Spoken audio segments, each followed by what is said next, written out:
When you're intentional in your interactions, you enter each space with self-awareness of who you are, clarity of what you want and alignment with your values. You don't need someone to tell you this is how a man should lead. Mara, this is how a woman should submit. Mara, this is how a partner should act. Why? Because you're not operating from a role play. You're operating from soul alignment. You don't need a script when you know your truth. Social scripts often force people into performative roles. Men are being taught to be providers even when they are emotionally bankrupt.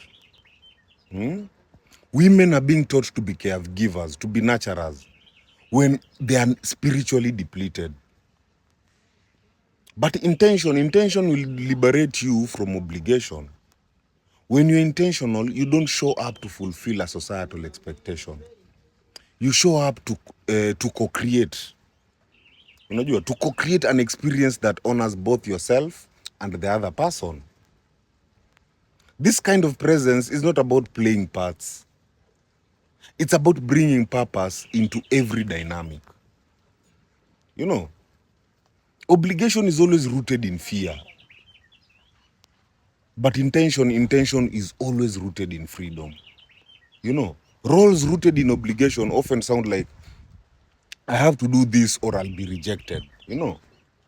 If I don't act this way, I won't be respected. I should act like this because that's what's expected of me. But when you're grounded in intention, your behavior is guided by integrity, not impression. Inner truth, not external pressure. Mutual respect, not manipulation. You don't perform a role, you embody who you are. You naturally attract the right dynamics.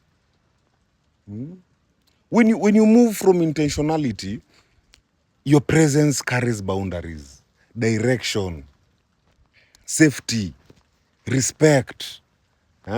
This allows others to meet you as equals, not as fixers, saviors, or even, performers.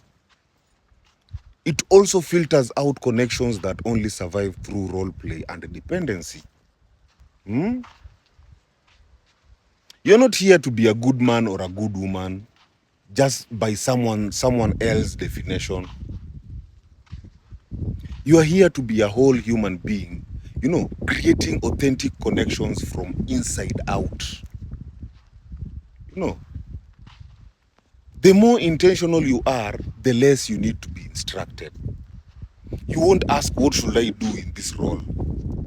You'll ask what feels true to who I am in this moment, this situation what feels true to who I am.